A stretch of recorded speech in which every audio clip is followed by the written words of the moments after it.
This episode 189. The Ultimate Deck Podcast. Need a show about outdoor living? This is where it's at. With your hosts, Shane Chapman and Way Laurent. Thank you for tuning in. Now let the show begin. Yeah. The Ultimate Deck Podcast. Let's go. Welcome to the Ultimate Deck Podcast. Wade, Shane, Kyler here. Bryce. I don't even know where Bryce is. Bryce is in Calgary with his family.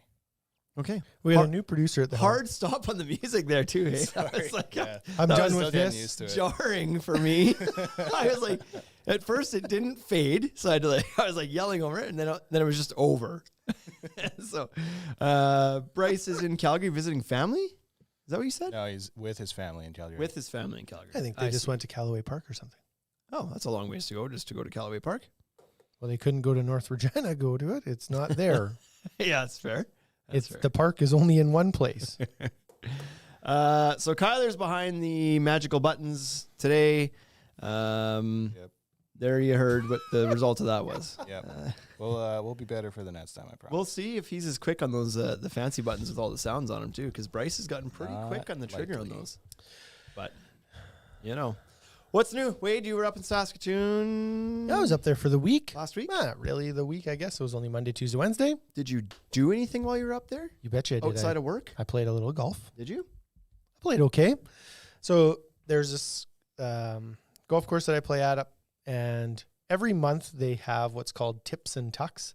So they move the tee boxes all the way to the back. That means something different for me. Yeah, but as you develop your golf game through these lessons you're taking, you'll start to understand that it's all different. So tips and tucks is the tips of the golf course. So they move the tee boxes all the way back as far as you can on the ones that you look at and you're like, who'd ever play from there? Well, we did. The Reds. Yeah. Yeah. And then they tuck the pins. So every single pin was behind a bunker or on the edge of the green. Some of them were like bordering on like illegal pin placements. So there are rules about where you can put pins. You can't have them a certain distance. Come on. They have to be a certain distance away from the edge of the green, and they can't be on a slope. Right. And so anyways, so I played in that. That's always a really fun event because the course sets up so hard. I think that's bullshit about the not being on a slope thing, because mini golf courses, they put that shit on the top of the little red ball, the red domes all the time. Yeah. Kids can do it. No, they can't. Hard. No, they can't. It's hard. Kids can't do it. Okay, as if golf needed to be harder. Yeah, But that's anyway. right. So that was a lot of fun. And then on Tuesday, I went out with Tyler from Compound, and we went to a small town outside of Saskatoon called Vanscoy, and they have a 3D archery range there. Okay. And so you shoot, rather than shooting like targets, you shoot foam, it's a foam deer or a foam pig, or it's like a target. Yeah. But it's out of foam. So it's a 3D target shoot. They have 44 targets, and you do like the front 20 and the back 24. So anyways, that was a blast. I've never shot that before. So you walk through, and they have signs in the forest, and you have to like shoot through tree branches and try and hit these things. And then there's a portion of the field that they take you out into a field, and then you have two. It's like a guided thing? Nope. It was just like a. Or just follow the trail. Yeah, it's kind of like a golf course. You like walk the trail, and then there's a number. It's like number 1, and then you stand at number 1, look through the trees, find the target. And you're like, oh, there it is. It's a coyote, and then you shoot it. Okay. So the front part was mostly 20-yard shots. Was all pretty relatively easy. We didn't get perfect scores, but it was relatively easy. Go to the back, and then the second target was a 104-yard antelope. And I have never shot more than 60 yards. I was like, well, this is interesting. So zing, poof, landed halfway. I was like, aim higher. Zing, poof, landed 3/4 of the way there. I was like, well, I have no idea how to shoot 100 yards with my bow. So it was good. I lost 4 arrows. Yeah, exactly. New sight, new bow. So I lost 4 arrows. Tyler lost 7. So anyways. Beat him. Yeah, I did. I beat him. It was a ton of fun. So Wednesday, golf Monday, archery Tuesday. Did you actually make it to the store to help the people out? Yeah. Yeah, I did. I did work at the store every morning from 6:30-ish until 6, 7 at night, and then went out after. Golf and archery in the evenings. So, so I decided recently that I was going to start taking golf lessons, as you referred to. uh-huh. And I tried to do this last year, actually. because I haven't golfed like. You could basically call it I haven't golfed in 7 years, like basically since we opened this store. And even before I that, was like, there's a bit of a correlation with your child, like the couple birth of your times children too. Yeah, the only time that I've golfed in the last number of years was basically one time a year at a scramble tournament. That's like been as much as I've golfed. Kenosi, one of the nicest courses in the province. Yeah, it was always enjoyable. It was a beautiful course. But anyways, this year I was like, oh, I should get out a little bit more. So I've been out, I think 3 times this year, which is like, that's a lot for me. Yep. And I'm planning on going to a few more, and there's a couple tournaments in there too. And last year I was looking into lessons, and I tried to get a hold of this guy. We tried to line something up, and every time I was like, how about this weekend? He's like, I'm not available. How about there? I'm not available. I think I tried 4 times, not available every time. And I was like, well, this is over. Good like, for you. I'm always like a 3 strike. Give me your schedule, or like, I'm not going to guess anymore. Yep. So I quit trying. Didn't do it last year. This year I was like, I need to do this. So I took my first lesson last week, and he was fantastic. I went up there, and before I met the golf pro, I went to the clubhouse, and I was like, I'm here for lessons with Gary. They're like, okay, would you like to do 1 lesson, or do you want to do the pack? And I was like, I'll do the pack. Because if you pay for 5, you get the 6th lesson for free. I was like, I'll do that one. Yeah. And she's like, okay, sounds good. And the guy behind me was like, well, you might not want to do that. Maybe just take 1. And I was like, well, I think I could use all 6. And he's like, well, I don't know. Gary fixed me in 5 minutes. And I was like, holy smokes. Well, if he fixes me in 5 minutes, it's worth the $400 that I'm going to pay for all 6. So yeah, I'll still do the pack. Anyways, I went out there, and yeah, he's fantastic. Like, right, just like, so kind of asked you what you know about yourself. Like, how do you play? Like, what happens when you're out there? How do things feel? And you kind of tell him that. He's like, okay, now take a couple swings. And he just looks a couple times. And he's like, okay. And then the plan is developed. Like, he just looks 3 swings, I think I took. And he's like, all right, we're going to start here. Okay. Like, what did he start with? Grip was, I think, probably the first thing we talked about. Close your hand. So, because he looked at my swing too, and he's like, okay. He's like, we're like, you've got like good balance. You transfer your weight well. Like a lot of people when they first start, like not first start because I'm not just starting, but like I'm familiar with the game of golf. But he's like, a lot of people have to work on their balance transfer and whatever else. He's like, you seem to have a pretty good like motion, but he's like, it's grip and the swing and everything else. So anyway, so I think he started with grip if I'm not mistaken. So he changed up my grip, and then he just like went through a few drills for sure. Like he was like threw a towel on the ground. He's like, I want you to swing at the towel. Maybe I'm skipping ahead here a little bit, but kind of went through the releasing the wrist. Like I wasn't swinging like that. Yeah. And that's part of my slice. Baseball. I was never turning my wrists over. And so the club was staying open the whole way through my swing. Yeah. And so that was one of the first things. And one of the drills for that is he's like, everything we're going to do for a drill is going to be like super exaggerated at first, because it's going to feel weird. And we want you to like get used to that feeling. So when we walk it back to where it actually needs to be, that doesn't feel weird to you anymore. So the first drill is like, you're going to swing through and you're going to turn your wrist, and I want you to hit this towel on the ground with the toe, like with the end of your club, like not just off the toe of it, like turn the club right into it. Like, oh, weird. If you know what I mean. Yeah. And so you're actually like hooking the towel right up, and it's like, you're going to come down and you're going to rotate your wrist, and you're going to like scoop that towel up and hit the towel with like the end of your club. So did that for a bit, and I was like, okay. And then, yeah, it was mostly grip he had me doing. The stance, he didn't change anything. One minor thing, like I would address the ball, and I'd have my shoulders, like my feet might have been pointed in one way, but my shoulders were tipped. Because he's like, this is common when people reach for the bottom grip of your weak hand, people tend to like drop their shoulder down there to reach for it, but you don't really want to do that, because what you do is you pull your shoulders out. Mm-hmm. And then, so I was like, okay, so we got that figured out. So then you're open at impact, and then it's like, yeah. And so it's all that kind of stuff. So anyways, he's like, okay, and then we're going to try a few shots. And he's like, we're going to teach you to intentionally hook this ball. Like, we're going to get that ball going this way all day long, and then we'll bring it back. So he's like, I want you to swing and like really focus and think about releasing your wrists and turning them over mid swing. He's like, I want you to do it more. Like, I want the ball to be coming off the club to the right.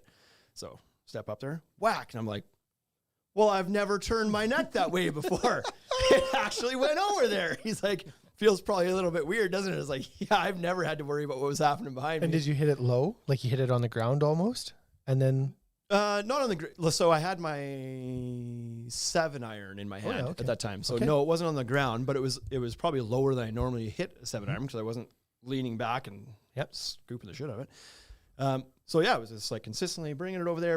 And so anyways, that's all he's like, we're not touching our driver for a bit. We're going to start with our short clubs and work our way back. Cause that's the hardest ones. He's like, so you're going to leave that driver in your bag for a while. And, that's fun. Going out again today. And he told me to bring a 5-wood. We'll start there when we're starting to get out of the irons. We'll start with the 5-wood before you get to the driver. So got a couple comments here from Mark fantastic. Westrom. He says, you'll be all ready for Saskatoon and Kenosha tournaments. Yeah. And then he also says, look at Wade sitting there looking like the expert, which I guess he could be considered sitting next to Shane. Yeah, so Saskatoon's coming up in a hurry. That's next Thursday. Yeah. I am registered for that one. I have another lesson tonight, and then I'll probably go up there and hit the driving range a few times next week when I'm in Saskatoon, because I'm going up Monday. Yep. And then, so I'll probably like go out and hit the driving range a couple nights next week and work on that swing a little bit. So Thursday could either be a mildly improved golf game or it could be completely off the rails because I've changed everything that I know. It will be completely off the rails because you will have changed everything you know. So it feels good when he sent, well, even after I took some shots with the Golf Pro and then I had a few balls left, and when the time was up and he's like, just go over there and keep practicing that swing. I walk away from him, go stand over by myself at the public part of the range and start swinging at balls, and it's just like, nope. Because now I'm not like, I think with him, you're just paying more attention and you're not trying to crush it, and you're just like, you're trying to listen to the instruction and just like do the motion properly. And as soon as you get away from him watching you, it's like, all right, grip it and rip this shit. And then it doesn't work again. So, Yep. It's interesting. Okay. Today's podcast, we tried to, can you turn my volume up on mine just a little bit? On my headset, sorry. The topic today was going to be around like getting Q&A, but we kind of had that idea come up late and we didn't get a whole lot of questions, but we got enough that we'll go through them right now before we get into what topics spun out of that and what we're actually going to talk about today. So Kyler, if you want to, we posted for some questions on YouTube and on Instagram, and there was a few that came up. So there's a couple on Instagram. I'll start with Instagram. Do you want me to do the ones that are jokes? Or? Yep, well, let's hear it all. Okay. Justy Chapman says... These were not filtered anyway, so hopefully there's nothing too derogatory. She asked why you guys haven't committed to using Just for Men's yet. That would be my sister. She's probably talking about our beards and how gray they are. I guess I would have the same question for her. Why is she not used Just for Men on her facial hair? I'd be curious about that too. TC Debts asked Wade's opinion on building inspectors, which I'm assuming was to rile him up. There we go. Yep. Pass. Pass Next on that question. one, okay. Yeah. Family Plumbing asked, what is the worst customer-built deck you've seen that the customer thought was well made? Ooh. Okay, and so that's the one that we decided we'd spin an entire episode off that question. Yeah. So we'll come back to that one. Let's move to the other ones here that we have, because we're going to, while Kyler's looking them up, we decided that we're going to take that, because I don't know what that answer is. I couldn't think of one for sure, but we're like, well, there's a bunch of shit we've seen that's not right. Yeah. Let's talk about that. Yep. Not necessarily that the customers were all proud of, but like things that we've just seen in person. And then the YouTube comments, one of them was asking about deck privacy screens. That's all it says is deck privacy screens. Oh, yeah. We have that option online. So I guess we can talk about that one a little bit. I assume the question is like, what are the options for deck privacy screens, maybe? Yeah, something like I would say that we have three really, they can be anything. That's why it's a hard question to answer. That's why it's a hard thing to look up yourself, because like there's a lot of things you could do. But the three most common that we have are the aluminum laser cut decorative powder coated screens. Yeah. And those, like the brand we carry is called Oasis. Another big brand that people know is Hideaway screens. They're just like a 3 foot wide by 6 foot tall, thin aluminum powder coated to black or white, sometimes brown, mounted between two aluminum posts or wood posts, whatever you want. And so those are extremely popular because you can get different designs and stuff cut into them. Well, they're stock designs, but you can get different looks. Different colors. Limitation is that they're only 3 feet wide. Yep, there's which that. is a little bit tricky when you start looking at doing an 8 foot deck or a 10 foot deck. 10 foot actually works, but with the posts, yeah. Yeah, 12 foot deck doesn't work that great. It certainly doesn't always work, because how you can kind of play with it a little bit is you can mount the screens between the posts, which are 3 inches. Most common. So it's like you're like 3 feet and 3 inches and 3 feet and 3 inches and 3 feet and 3 inches and 3 each, like 3 inches on Yeah. each end. If that doesn't work, sometimes you can not mount between the posts and you can face mount them to the posts or back mount them to the posts, right on the posts themselves. If the deck was 12 feet, then maybe you could make that work by just butting everything really tight, but it would still be an awkward space to do that. But Yep. you could maybe make it work. Not great. So, and then Hoft is an option, Mm-hmm. which is the post where the boards slide in between that. I really Like they like that drop in? system. Yeah. I was at a house this morning actually, that I didn't like that. So Didn't like the Hoft? yeah, some of the boards are falling out because it was a Hoft post and then a post from the house, and obviously it was one of our contractors that did the install, and so we have to redo it. But the dimension at the bottom is different than the dimension at the top. So it's 47.5 is how long the boards need to be at the bottom, Yeah. and 48 at the top. And Okay. he went 47.5, cut them all, dropped them all in, walked away, was like, good. And then they've blown out now. And the homeowner was like, they blew out. I'm like, well, that's impossible. So the tooth and the spacer was never catching the boards to begin with, or what? Yeah, it must not have been. So there's like a slight flex in the post. Like the post is wobbled just a little bit, and then the board flexed a bit, and so Right. it's on the in Harbor Landing in Regina, and they have a north wind, and the house is facing west, and the wind just like Rips right on that howls thing. right in there, and so Right. anyways, they're taking the. So Well, when get out and installed get that. properly, yeah, we'll get it's out. We'll get out and fix that, but it's it a great looks system. great. Like it looks fantastic. it's probably one of the most DIY friendly products out there. Like if Absolutely. you can mount the post plumb, which sounds like maybe somebody can't. Well, Or I maybe think it it was and it blew out yeah, of who plumb. knows what it was, if the post was at a shifted. plumb or if it's the 6x6 on the house. Because like I said, it's post, and then like roof support. 6x6 I roof see. support. And that's right? the one where it's Well, this one is good and has no issues. This one has issues. gotcha. So almost for sure, our guy put the post in level, Right. but then didn't measure between. Like almost for sure. That wood post in the corner holding the roof up may not have been plumbed up, is what you're saying. So it looks like it's out a half an Yeah. inch. Okay. Well, if it is installed all plumb and everything, the system's super simple. You mount your posts, you cut your boards, you drop them into a channel, and then there's the little spacers that go between each board, and they have a little tooth on them that bites into the boards so that the boards don't wobble or rattle or fall out. So good. Usually. And you just drop that all until you get to the top, and then you screw in a little set screw to hold everything tight and tap your cap on, and away you go. It's super slick. It looks great. Can fit any 1 inch thick decking. So whether you want to use treated decking for a budget option or Wolf PVC for a premium look, like you can put anything in there. So they're pretty versatile as well. Yep. And then the accessories that go onto them, I think, are what really sets it apart. These Yes. little planters behind us. Well, this is Hoft right behind us. If people are watching on YouTube, this is the Hoft wall behind us.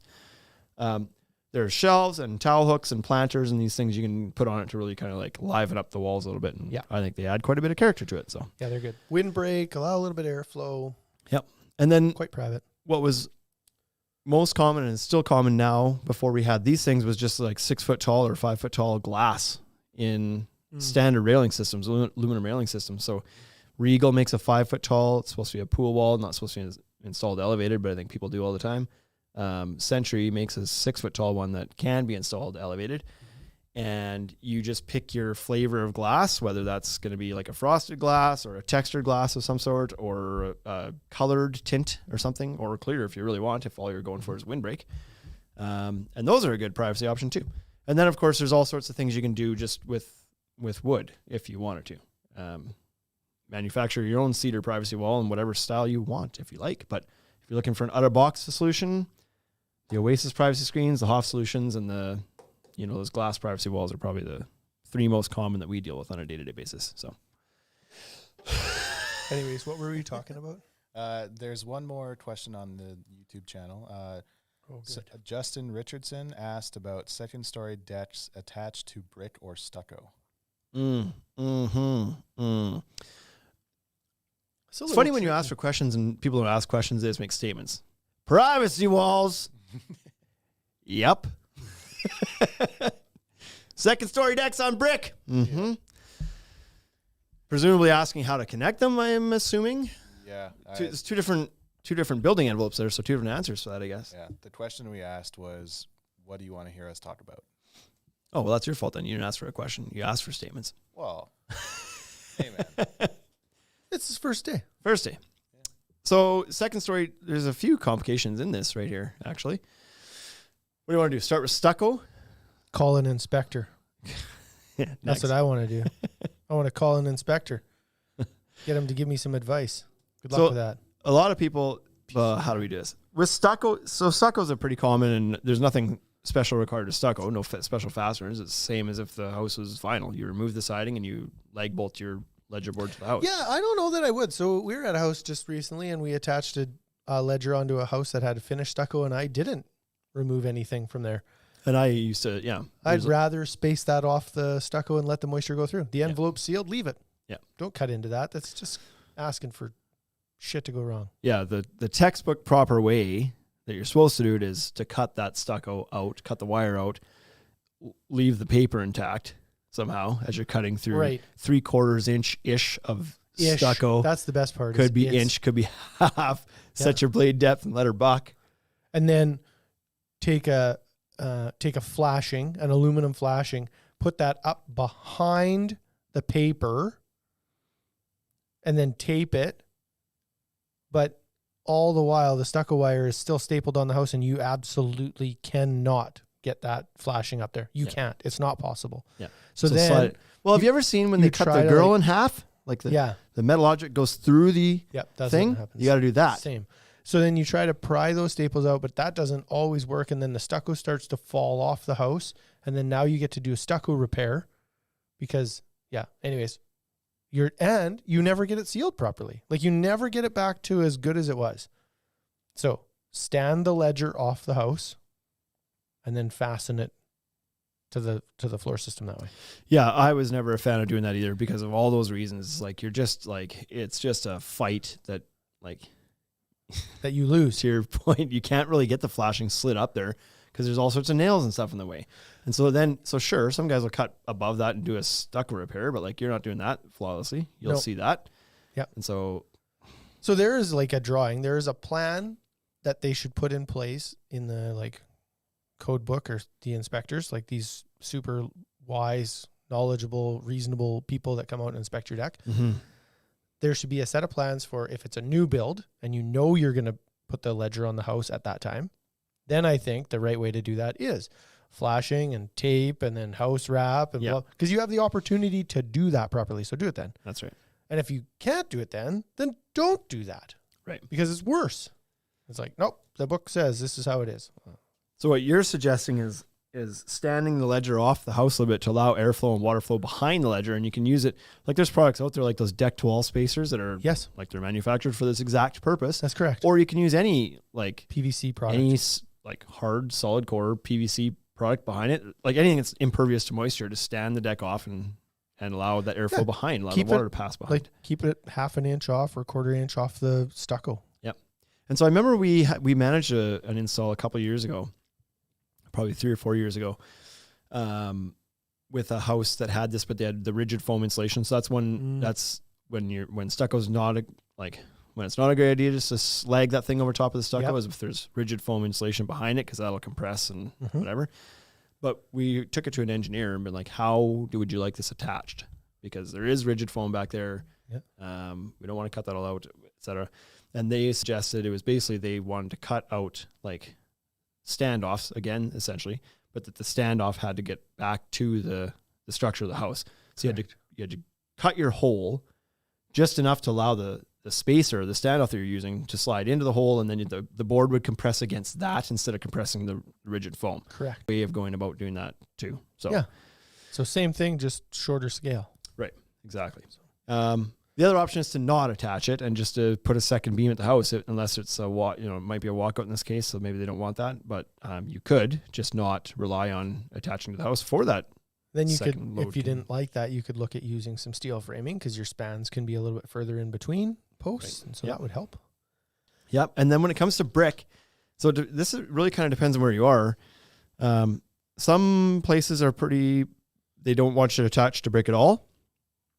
Some places are okay with you attaching to brick with their like they'll have a diagram in their permit application or building process that shows you like, oh, we want you to use whatever it is, 5/8 lag bolts drilled through, clear hole, kind of similar to what we just talked about with the standoff in that capacity, so that you're transferring that connection through the brick and into the solid framing behind, because most brick is just a veneer. It's not Correct. structural in any way. You're not supposed to attach to it necessarily. Yeah, it's just glued, like it's essentially glued onto the house. Yeah.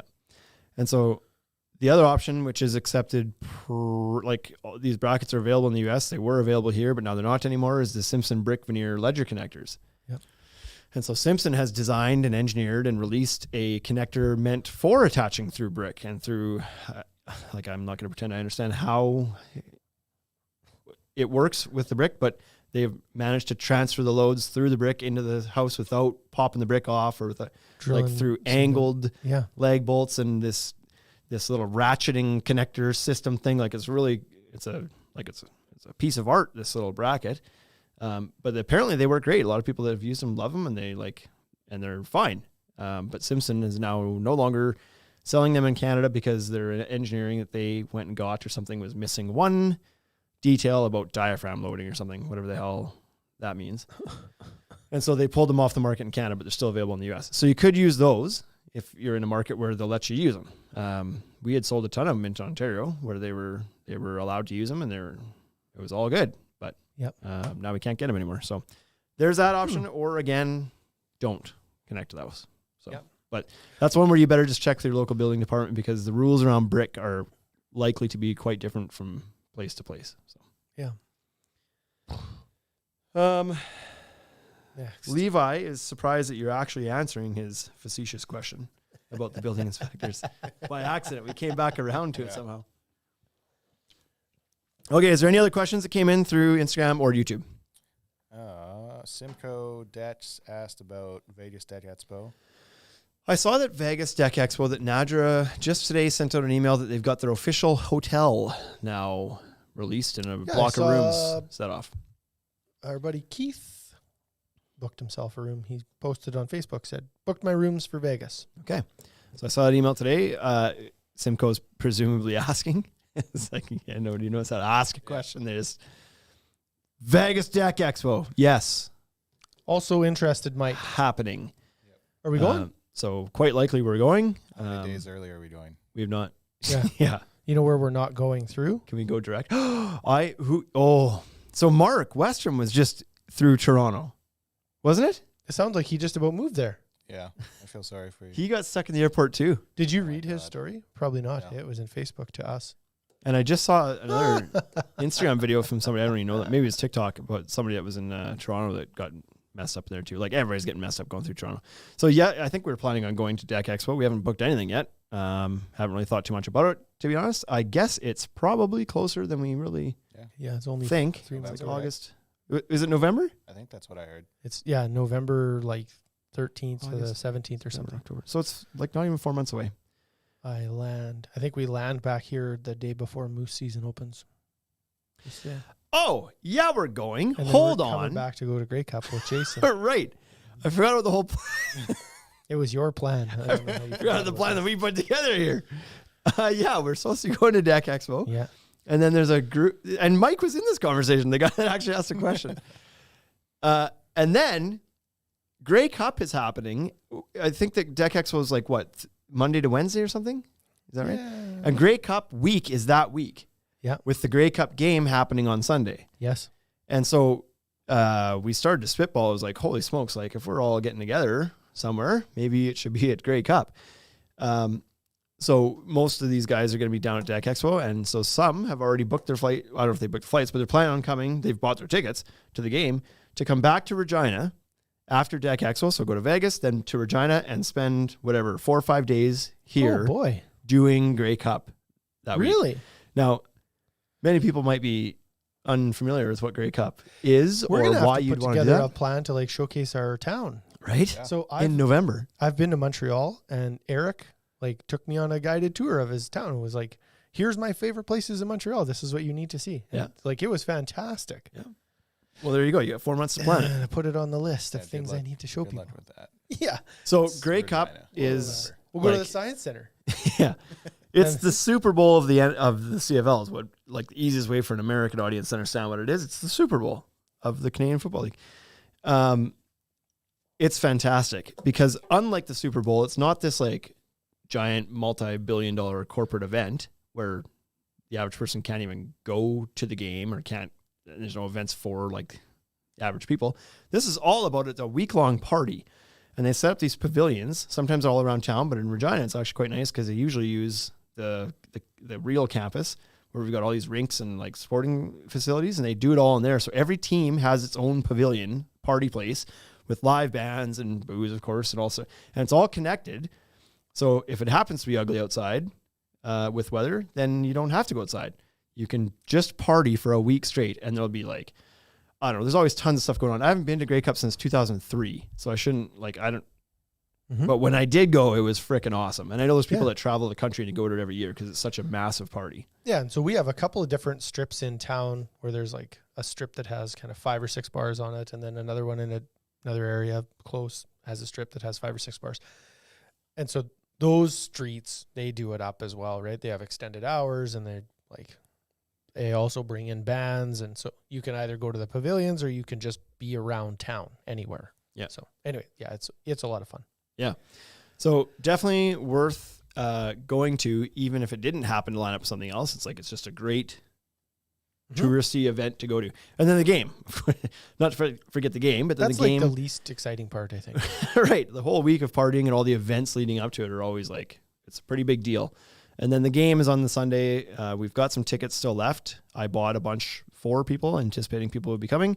Some of them were chosen. I think I have 3 left. So if anybody's wanting to go partake in this, Jason Meyer from Fortress is coming out from Toronto for sure. You, me, our wives, and there's a few other guys that are in that chat that haven't officially committed yet, but they're thinking about it. So we're hoping to get a group of maybe 8 or 12 of us or something like that up here, or 20. Like whoever decides to come. The more the merrier. But act fast because of Grey Cup. I don't think there's much for tickets left, but I've got a few. So okay. So make that up. Sell them on the black market and get rich. Right? There you go. Scalp them. We booked the tickets in the Pill Country. Zone. Pill Zone. So standing area only. It's a Can't bit of wait. debauchery down there. Yeah. And so they were cheaper there, and that's where the biggest party will be, is in that zone. So yeah. It'll be fantastic. Levi says we should go coyote hunting in southern Utah while you're in Vegas, Wade. Sure, and then you could come up here in November and we'll go coyote hunting then. Yeah. Out of Wade's backyard. They tend to roll through Harbor Landing like it's their home before it was there or something. Check mark in. Yeah. Yep. Okay, is that it? Can That's we? it. Yeah. 38 minutes. The topic was spun off the question before of what's the worst, I'm paraphrasing, but what's the worst deck you've ever seen that the customer was like proud of, that they thought they had done a great job? Yep. So I think his was like customer built it and was like, look at this. And you're like, holy shit. So I don't know that I can think of that exact scenario. Well, I think you did that actually. I do think that you listed one on here where the customer was so proud of it. And I was just like, Is this one that you mentioned? No, you did. No, I don't Anyways, know. go through it. Anyway, but what we thought about was some of the crazier stuff that we've seen in person. There's, of course, lots of like folklore about decks gone bad and pictures you've seen on the internet, but this is stuff we've actually talked to the person about. Yep. And so, ready. Number 1 is Pallet Decks. Wade, you said you've literally been in a person's house or what? That built a deck out of pallets. Yep. It's not just a Pinterest thing. Yeah. But typically it ends up being like, it's not an elevated deck, right? It's usually kind of Pallet patio. Yeah, it's a pallet patio is what it is, right? Sure. And then they screw it all together, and then they're like, yeah, and then you know what? Like I took these fence boards and I just screwed the fence boards onto the top, and it looks so good. It's so good. It's like, it's not good. So I've for sure had people ask us for pallets with the intent of doing this. I've never seen the result of it, but it's like, yeah, I guess there's a stack of pallets up front. Knock your boots off. Yeah. Knock your socks off. But this is not a good idea. And then he was so excited about it. Actually, he was going to do it for another cabin that he had. He was like, do you have more pallets at your place actually? Because like I didn't get the pallets from you. I just got them from wherever. But like I could maybe pick some pallets up from you guys and then I could do this again. I was like, yeah, we have pallets outside the building all the time. You could certainly pick them up. So thank Pinterest for this one because it's a Pinteresty thing to do. People make shit out of pallets all the time, and patios and decks are one of those things, I guess. Unbelievable. I suppose if you just need a very short-term, temporary ground level, get out of the mud, beside your camper, tearing it out in 3 months, then sure. Put some pallets down and top it with something, I guess. Fence boards. Second one we had was face screwing hollow decking. Oh, yeah. So first mistake, using hollow decking. So I went to a guy's house and he needed to purchase, he wanted me to come out and have a look at his deck. And he was thinking he needed to purchase new boards for the stairs. And I was like, well, what are you talking about? He was like, well, my stairs are all like loose. The boards are all loose. And so I went out and sure enough, that's what had happened. He bought 99-cent composite decking from one of the box stores and face screwed it. And then over time, the screws popped through that top 1/8-inch material. And Yeah, like of And there it course was. they would. so, and Like then- I've never understood what the manufacturer even suggests in that case. yeah, it was on the stairs and it just like broke right through the top. And he was like, this is not good. Like they're all loose. And I was like, These boards, like we rag on them from time to time. The profiles we post about it on our Instagram. We'll post every once in a while the picture, the graph of the different types of decking profiles and which ones to be like stay away from. The hollow core where there's like literally nothing in it and it's just like this 1/8-inch. It's probably not much more than 1/8 of an inch material around the outside with these little ribs in the middle so it doesn't collapse under its own weight. There's a couple of ribs in there. yeah. These hollow channels. And then where you buy it from is like the box stores, and then they sell clips. It's like, use these clips. It's like, great, but what about the places where you can't use clips? Your perimeter or your stairs or wherever. What are you supposed to do? Because there's no way a screw will hold in that. You should go to the Ultimate Deck Shop and get real boards for that. Yeah. Yeah, I don't know. Anyways. So I'm glad to hear that is what happens. People, you actually did put a screw in it and it failed. Weird. Yeah, not good. Number 3 was, this one was one of our favorite. We got to witness this one firsthand. Stapling, and we've talked about it before too. Stapling down Wolf PVC decking or any PVC decking. Yeah. So the problem was the guy didn't use long enough staples. Yeah, Right? clearly. Like the boards were 1 inch thick Yeah. and he used 1 1/4 staple. I think you'd at least use a 2-inch staple. Right? Well, for that's the rule. Twice the length of what you're fastening. So if Hey, you're, you don't got to tell me. I wouldn't have done that same mistake. Right? I probably I would have used a 2.5-inch staple. that's right. And if you use a 2.5-inch staple, We wouldn't be talking about this right now. nope, we never would have known. So, But we did find out because the boards fell off the framing. so And the homeowner came in and brought a board and was like, so I had a contractor buy some decking from you and this is how he fastened it. And she showed us the board and we were like, nope, that's a joke. He I think did not. I don't think I was there when she came in. I think I feel like I came in later and you handed me the board and I was like, I likely would have driven to any town within 2 hours to show you that board. what is this? It's a deck board. Well, I know, but what? Why like, does it was have the staple? in it? stapled on the wall? Like it was like a sample or something or what? No, that was on somebody's deck. Yeah. What do you mean? Like they stapled it on the deck, Shane? No. Mhm. Yep. And so she wanted to know No, if I don't believe you. She wanted to know if we could give her a deal on the deck boards because she was going to have to buy them again. Yeah. And I said no. So maybe there's people out there that don't understand why this is a bad idea. Maybe there's some. So Go I to hope it. not. we'll tell them. explain it. Yeah, for sure there are. We joked about it There's at first. a but contractor that for did sure- this. yeah. So a homeowner, it could. Yeah. Most of them might not know why it's a bad idea. So why it's a bad idea. First of all, Wade's point is actually a legit point. They weren't long enough. That's not the only reason. The solution wasn't to use a longer staple, but certainly if you're going to use any fastener, it's got to get into the substructure more than a 1/4 inch. Like these were 1 1/4 staples, inch decking. Like it barely even got into the wood. It was there long enough to tack it in place Like, temporarily. No kidding, man. This guy, like, it lasted Same long enough season, for wasn't it? him to get off the deck. Yeah. Is how long that was there. So like, It was 3 days after he left. really? Mm-hmm. Yeah. So I don't know if that's the first problem. But that's one of the problems. The second is a staple's not designed in any way to like, There's no ACQ approved staple. well, there's that too. I wasn't even going to go there yet, but yeah, like he could have used a stainless staple, I suppose, which would have been better. But what he did use was just a regular interior like staple. So that's Crown like, stapler. if that would have lasted longer than 3 days, it would have eventually rusted off and fell and broke anyway. Mm-hmm. And it would have been off regardless of how long the staple was. The other problem is that capstock on a PVC deck board is like, it's hard on purpose. And when you staple it with two little holes and then like the middle of the staple like compresses in, it just like chips and cracks the surface. It's not like there's no cutter on it designed to like cut the material out and let the screw go in cleanly and finish smoothly. It just blasts a hole through it and like breaks the stuff. And then, so like, it was ugly as all sin too. Like, it wasn't like that was supposed to be the non-suspect way of like, that wasn't the hidden fastener by any means. It just blew the board up. And then I don't know, maybe that's the three main reasons why you do it, but it's certainly not hidden and it doesn't hold. So, well, yeah, there's no, like, it has no, like, it's not gripping to the framing at all, right? It's all smooth shank. Yeah. So there's no holding power at all in that staple. Like, you could, even if it was a 4-inch long staple, you could grab that board and just lift it out. Like, you ever pull baseboards off, it'd be that, but like outside, so even easier.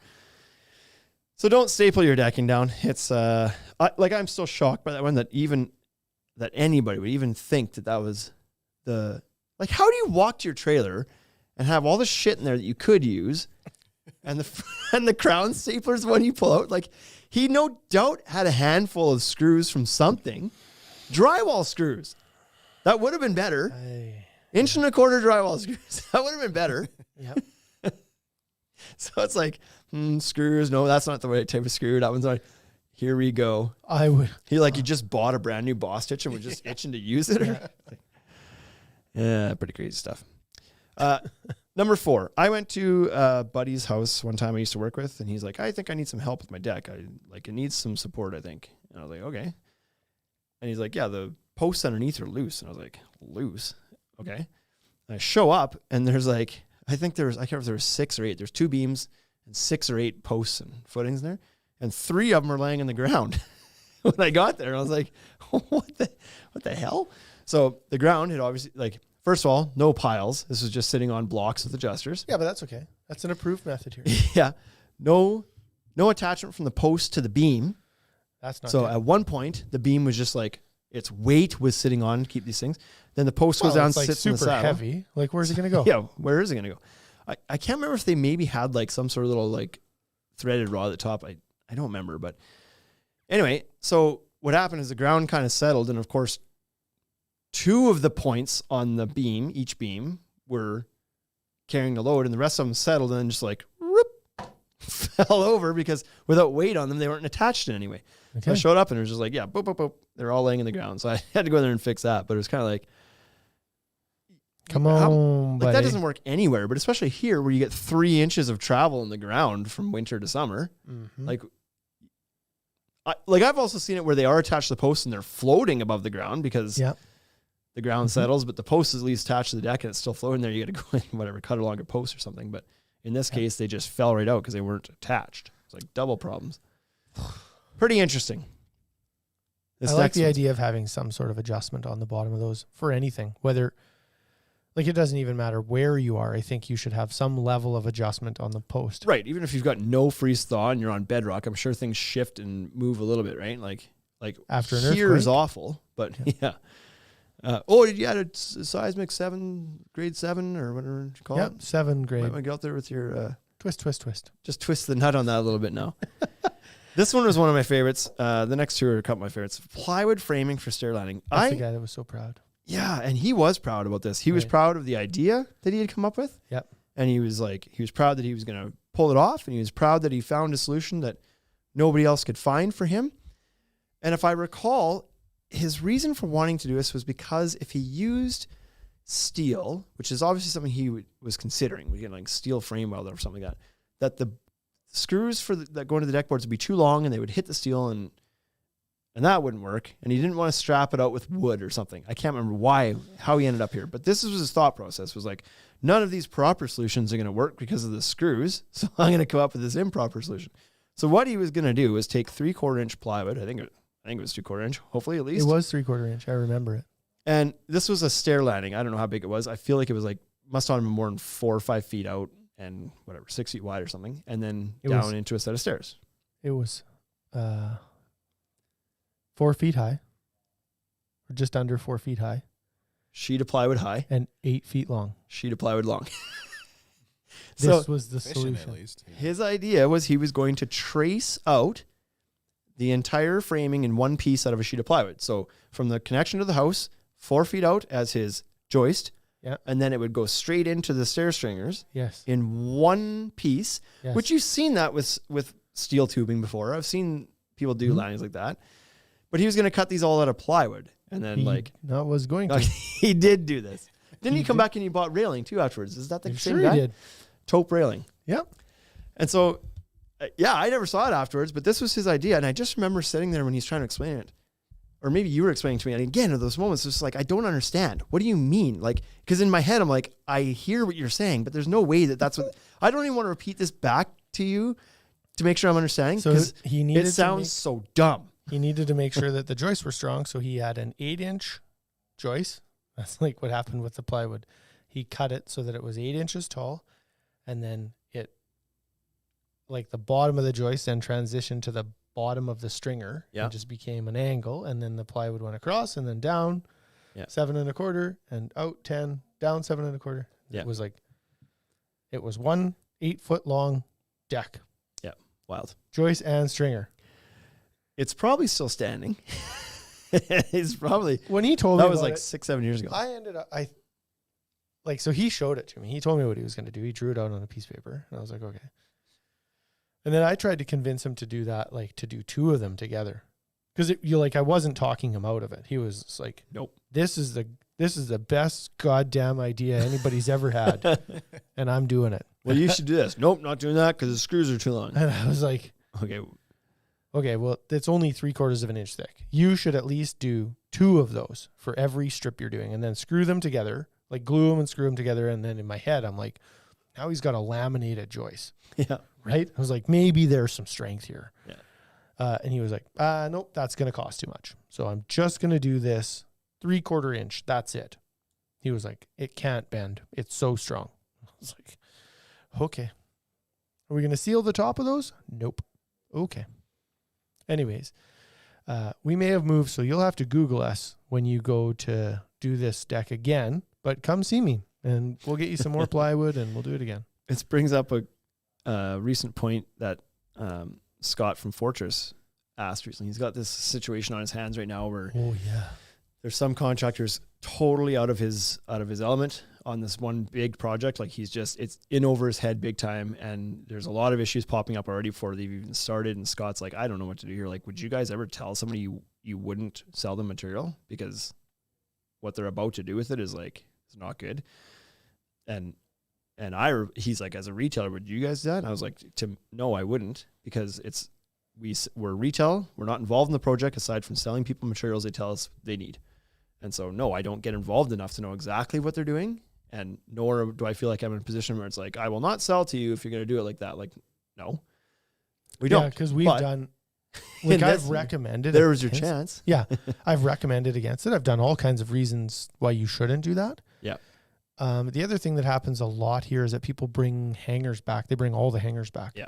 And Or they're at like, least this fasteners for them all the time. Yeah. yeah. And it's just like, here, you can have this back. I'm like, why do I have all this back? I sent that out because you needed that. And they're like, I didn't need that.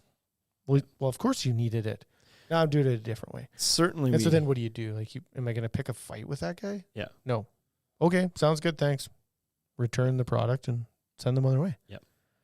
certainly you and I aren't in the sales floor much anymore at all, but certainly we've had a lot of experience talking people out of bad ideas. But if they're not willing to take your advice and they've already got their mind made up and they're standing there saying, I need 16 of these and 15 of these and a box of clips, You better then sell them that. you sell them what they're asking for. Yep. But if they're asking for advice, like, I'm about to do this, what do you think? And it's like, okay, well, no, I wouldn't do it like that. Yeah. Like, I just had this conversation last week with the guy. He's like, here's what I'm going to do. And I was like, okay, well, just so you know, if you're planning to get this inspected, or if it ever does get inspected, what you're suggesting you're going to do will not fly. So you should just know that up front. Your house, you do you, Yep. but just a heads up that that's not how the city's going to want you to do that. Yep. Well, what do you mean? It's like, and then he was like, well, I don't imagine we'll ever like, no, I wasn't going to get a permit. And I was like, okay.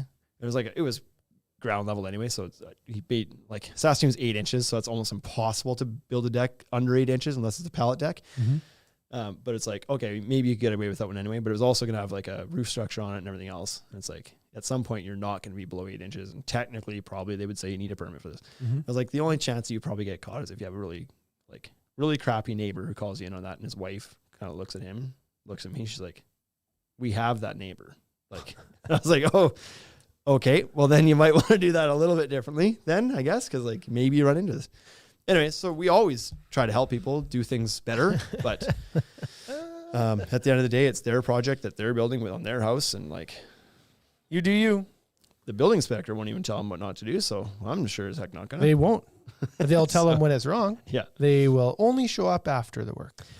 Another one I experienced, It's like a blister. We all know how we feel about blisters, right? another one I experienced a couple few years ago at the retail side was a customer came in to buy some decking for a set of stairs out at the cottage, and they had a set of stairs that came off like a 2nd-story deck, and it came, I think, down to a landing and then down the rest of it. Like it was a big flight of stairs, and he was just resurfacing it. The boards are all bad.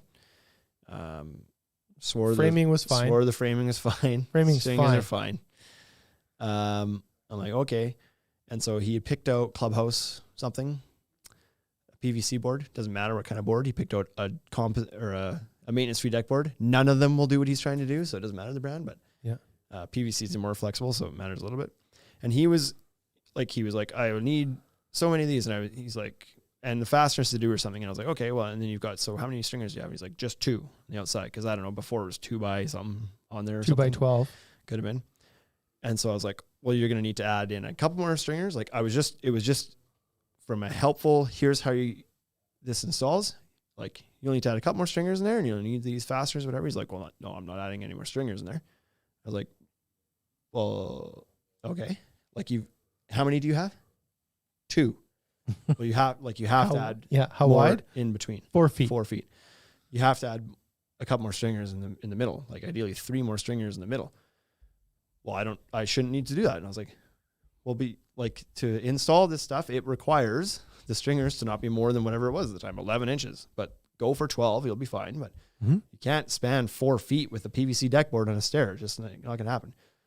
Well, I think it'll be just fine. I was like, yeah, what do I know? Right.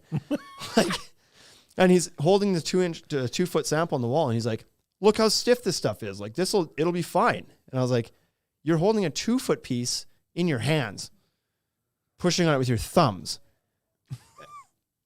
And even then it's bending a little bit. Can you not see that it's bending a little bit? And I was like, but what you're asking to do is take a 4 foot piece and put 200 pounds of weight on it, but flop the 200 pounds of weight on it. So it lands at 300 pounds. I was like, here's what's going to happen. And so I took this 2 foot piece and I laid it we had a ground level deck in the store.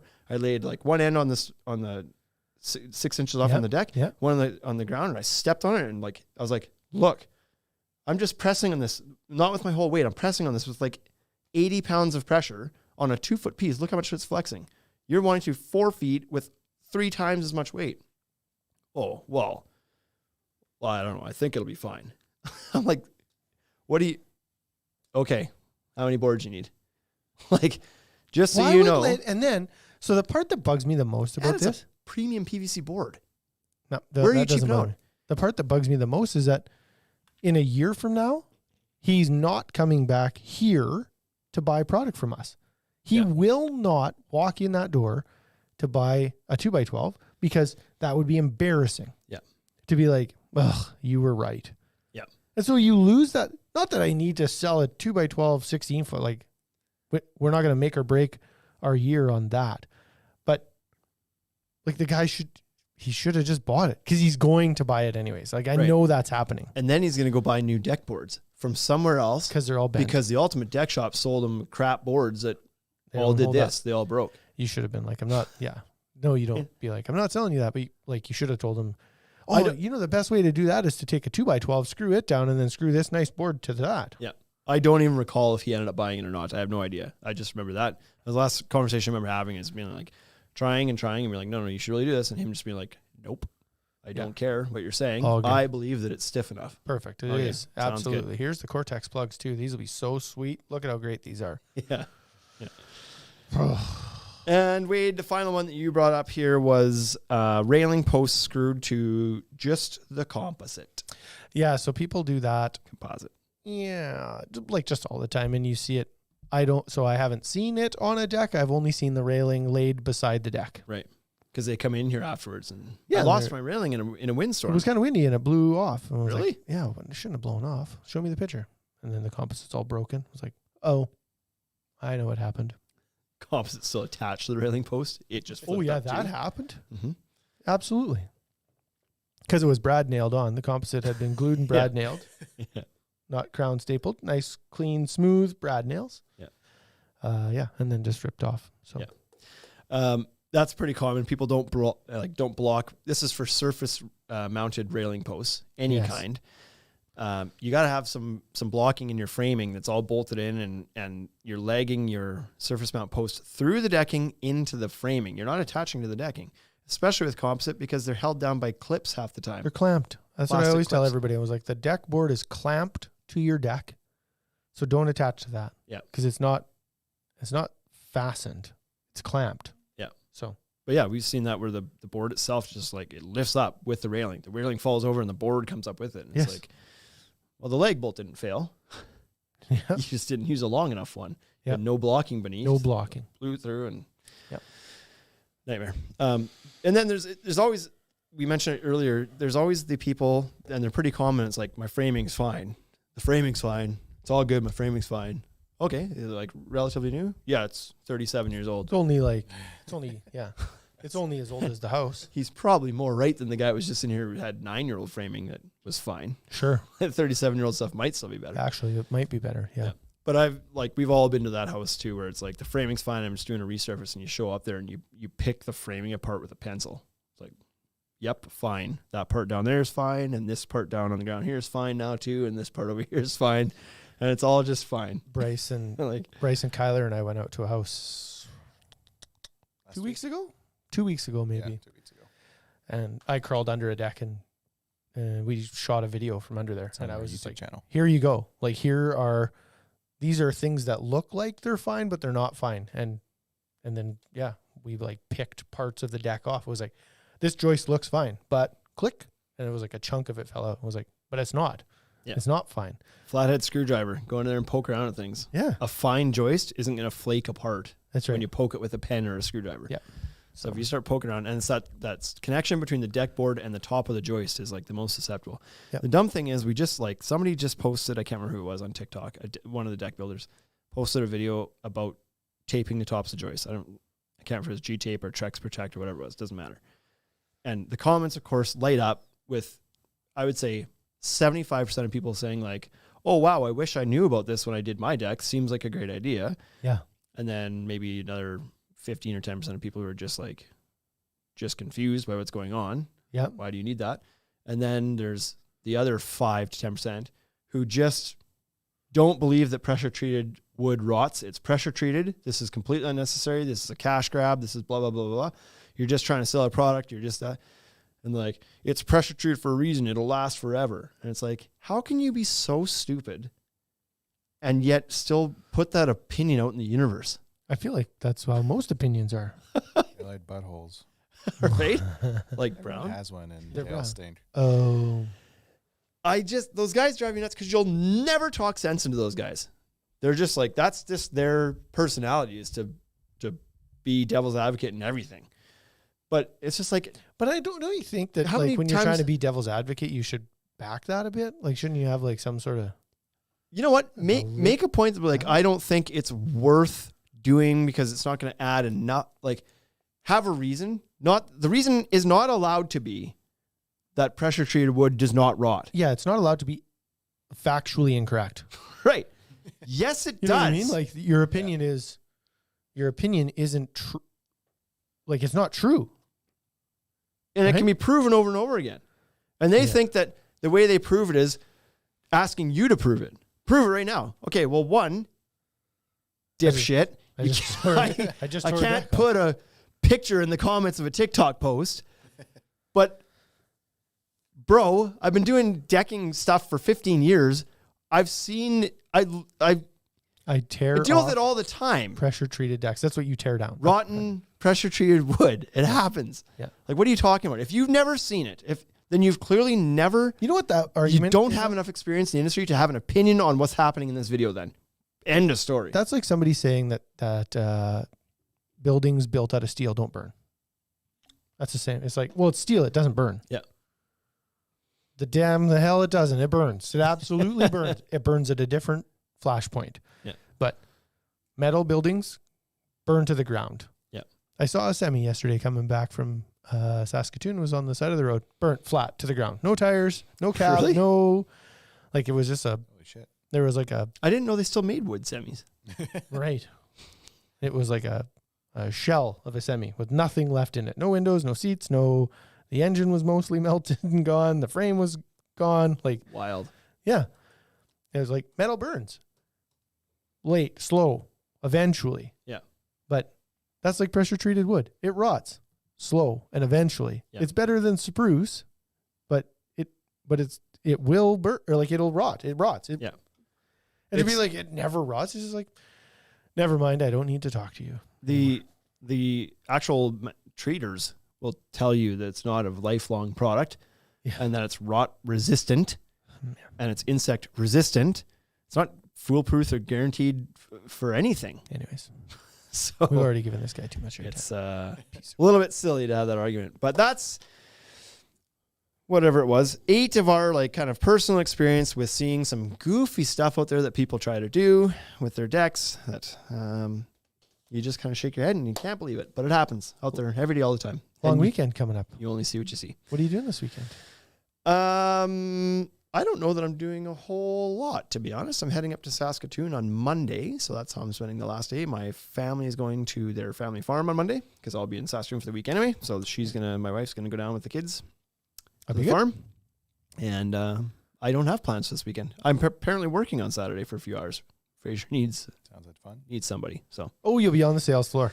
yeah, More chances to interact with people. right. So What are you fun. doing? Taking out your new boat. Going out to the Lake of the Prairies. Yeah. Yeah? Yeah. Gonna go do some fishing. Maybe water ski. Lake of the Prairies, like Manitoba. Yeah. Okay. Over by Langeberg area.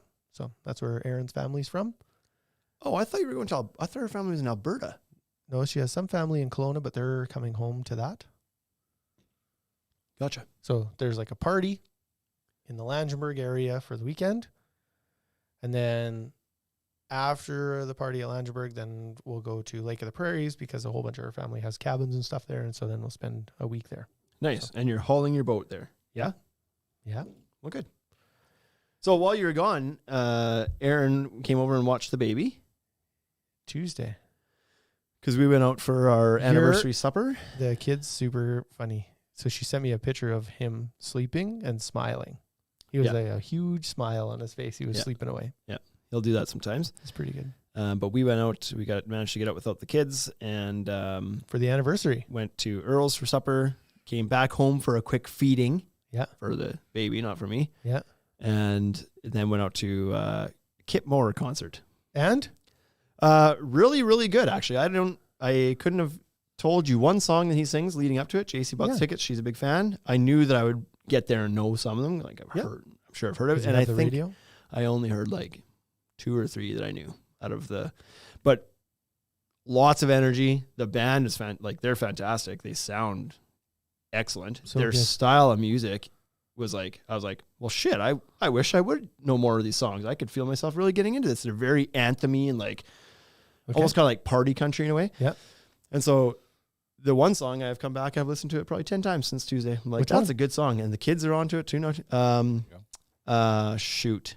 Wild Ones. Oh, yeah, that's good too. Wild Ones. Good tune. I've never heard that one before. Yep. And so, but because his songs have a lot of like bass in them too. And like, so when you're live and you feel that, those Yep. songs sound even more cool because that one's very like, Yep.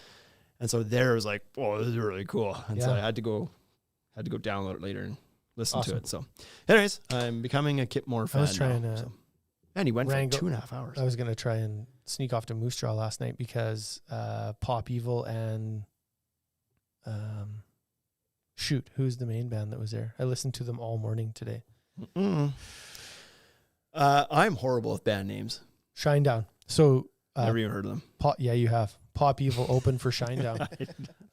And it was like, those two bands are amazing. So it was a buddy of ours, Kelly Rosner, posted a story that he was taking his two sons to their very first concert, and that was the concert they were going to. So what is And this? I was like, wait, is this on tonight? He was like, it's on tonight. I was like, oh man, it's like one of my favorite bands. So Shine On? Shinedown. Shine Down. Yeah. So probably my favorite song from them is 45. What kind of music do they sing? It's like Theory and Nickel Creed. That's a descriptor. Yeah, okay. Well, do you know exactly what I've we're- heard all their songs then. Right. I know all of them. Sure. Okay. Yeah. It's like that. I'm sure I probably have. I'm really awful. I'm awful with band names. Like, Yeah. If You it would- ain't Garth Brooks or like One AC/DC, I just don't know. 100% chance that you know 10 of their songs. Try down. Okay, well, I'm going to listen to them too then. See how it goes. Yep. So, anyways, Kyler, what do you got? You ready to hit that button? Because you're going to piece us out here. You're going to tell us. I'm ready. Yeah, try What you're doing this if you weekend? could try to have like a super Yes, hard yes. start. I will To the I will exit do as it well? gentle this Don't time. no, don't like just be like clunk on. Exiting music now. That's I be didn't hard get- 'cause it I didn't trails get a in. debriefing. I just kind of, Bryce is like, this is what you do. Press the button. And I'm like, okay, I'll press the button. And then it just like blared. No dry runs. What do you got going on this weekend? I don't know. Probably going to go out to Kenosee, maybe go to the water slides with my Are girlfriend. they open? I thought they were. You They might not should. be. You might want to maybe double check Google that. that. Okay, well, I don't think maybe they are. not doing that then. I But think they're close, but Certainly go to visit some Kenosee. family. Yeah, I got family out in Kenosee, so Plain area. drink I some, believe that the water slides have been open for about 3 years. drink I some thought that they Vizzies were maybe. reopening. They but were I trying to might be reopen wrong. and they couldn't get their health, Sask Health, like Oh, that was last year. And then as far as I know, they never ever did get it. So I don't know. sounds I haven't about been right. out there this year yet, but You should call. That's where our family's I'll from. check And it out. Maybe call the park. Call the park office. Yeah. They'll let you know. Yeah. Even though it's not in the park, they would probably still Yeah, tell it's you. like one of the main attractions down there. So. yeah, it's too bad that it hasn't managed to stay open because it Somebody new bought it. And was like, great. Did a whole bunch of work to it, so I couldn't foresee it never opening again. But Yeah, Yeah. but then apparently they failed there. I remember watching this video and I think the guy was drunk when he made the video, but he was going on almost for sure because he likely just found out all the money he spent wasn't going to work Yeah. for him. they couldn't get their whatever they need, their license to open from Sask Health or something. The Sask Health Authority, and they kind of similar to Expectors. They wouldn't tell them what parts were failed and what they needed to do, but they wouldn't allow them to open it for whatever reason. And then this guy went on this big rant on like Facebook or something like that, posted a video and got us. And I think that was like might have been 2 years ago in the fall, and it never opened last year. And I didn't think it opened this year either, but I could be. This is my problem with the authority figures is not that they exist. That's fine because they're there to help with the safety. I understand what their job is. The problem I have is that they don't help, right? They just point out problems and they don't help with the solution. I have that same problem with some employees. I tell them it's like, I don't need a constant. Temporarily closed, as according to Google. Yeah. oh, there goes that plan. Temporarily closed. Play the mini golf. That's Go all to, there there's a good mini golf course there. Yeah, we'll make a trip out there probably. But That'd be other good. than that, yeah. Then you can fish off the dock if you like fishing. I haven't gone for a while, but Yep. I'd be. So their website is a giant red banner. It says, "This is written to inform you, the public, that there have been some setbacks in our 2022 preseason preparations. Being optimistic that things will fall into place, we are hoping to see all of you soon." And then it goes longer. last But updated 4 months ago. 2022. when they did this, but you would for sure think they would take that down if things took a turn for the better. Yeah. Okay. I am really sorry to crush your holidays because that sounded like that was gonna be fun. for That's you, okay. But The fence isn't that tall. Yeah, I'll go with no water. On Baby the oil. slides. Yeah. just baby oil and, On and a the, will to make it happen. on the old double bonsai, just Yeah. zing, Would zing. probably work. All right. Next year, are you guys doing this next week? Potentially, I got to talk to Bryce and Jacob, but we might be doing a Tud's War Room podcast. Okay. Next week. So Wade and I are both gone out of Regina the next week, and we thought about doing a double today, but And Kyler was like, you know what? We could do a Tuds Media one. We could do a marketing episode. The three of us marketing guys could sit down. And I was like, you know what? Have a rip at her. Yeah. So next week's episode might be without Wade and I, which means it'll probably be the most valuable and beneficial episode we've done in at Most least watched. 189 It'll be tries. on time. I mean, that's for sure. Yeah, that's for sure. All right, hit it, Kyler. Let's get out of here. Let's go enjoy the rest of this week.